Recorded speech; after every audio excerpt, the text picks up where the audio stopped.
Did you know that Aerosmith has been making music for over 4 decades? That is a big accomplishment for a band to stay together that long. Aerosmith is a rock band that had the height of their career throughout the 70s, 80s, and 90s. They produced many hit songs and have won 4 Grammys.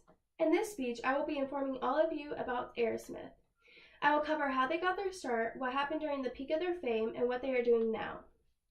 I love to learn about musicians and how they got their start. I especially love learning about Aerosmith because both me and my family love to listen to them. Now, we all love Aerosmith during the height of their career, but let's talk about how they got started. This band started out in 1970 when lead singer Steven Tyler met band members Joe Perry, Tom Hamilton, Brad Whitford, and Joey Kramer in New Hampshire. Once the group had all their members, Aerosmith was born, and the band decided to relocate to Boston, Massachusetts. According to Songfacts.com, for 2 years the band played at clubs in the Massachusetts and New York region. From these clubs, the group started to gain a following, and in 1972 they signed a record contract with Columbia Records. Their first debut album was released in 1973 titled Aerosmith and included their hit song Dream On. This album will be the first of about 45 that Aerosmith will release over their extensive career. This album and hit song was the launching pad for their rise to fame. Now that we have looked at Aerosmith starting out, we can now look at their long career in the spotlight. Aerosmith's career has lasted over 40 years, and at the beginning of their career, the group was often compared to the Rolling Stones. This comparison and the next 3 albums they produced really helped Aerosmith get their foot in the door of rock and roll. The hit songs Sweet Emotion and Walk This Way came from these albums and helped jumpstart Aerosmith into booking live performances. The band gained enormous popularity throughout the 1970s and started to play at big stadiums and became big live performers. With this steady increase in fame also came the reputation of the Toxic Twins, which included Steven Tyler and Joe Perry. The duo ended up with this name because of the large amount of explicit drugs they used. The duo's drug use ended up causing many problems for the whole band. The group's reputation took a hit, decreasing their commercial success and causing turmoil between the band members. According to the Rockhall.com, this turmoil caused Perry and Whitford to leave the band during 1979 and 1981. The band found replacements for both members and continued touring, but the replacements just didn't connect right with the rest of the band. In 1984, Perry and Whitford rejoined Aerosmith, but the band was still down because of their bad reputation. The band's fortune finally turned back around in 1986 when they worked together with Run DMC to create their legendary remix of Walk This Way. Soon after the successful collaboration, the group held an intervention for Tyler's drug use, and the band was back on the right track.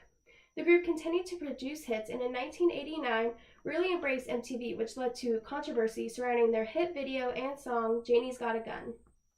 The controversy surrounding this song was based on the storyline for the music video, which implied violence and incest. Despite this controversy in the 80s, Aerosmith continued their success into the 1990s. The band released hit songs including Crying and I Don't Want to Miss a Thing in this decade. The Crying music video helped Alicia Silverstone in her rise to fame, and I Don't Want to Miss a Thing had a significant part in the blockbuster movie Armageddon. After this prosperous decade, the group continued to perform and make music into the 2000s. They performed at the 2001 Super Bowl halftime show and produced the hit song Back in the Saddle. Aerosmith's last studio album was in 2012, but they were also included on mashup albums until 2018. Now that we talked about Aerosmith's incredible and impressive career, we can now talk about what the band members are up to now.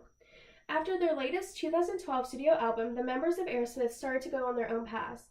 Guitarist and half of the Toxic Twins duo, Joe Perry, became focused on his own solo projects, including a Christmas record, a solo record, and joined the band The Hollywood Vampires. Second guitarist Brad Whitford combined with Derek St. Holmes to create their own band and release their first studio album. Drummer Joey Kramer created his own coffee brand, Rockin' and Roastin' Coffee, and had a coffee shop in North Attleboro, Massachusetts. Bassist Tom Hamilton toured as a member of the group Thin Izzy.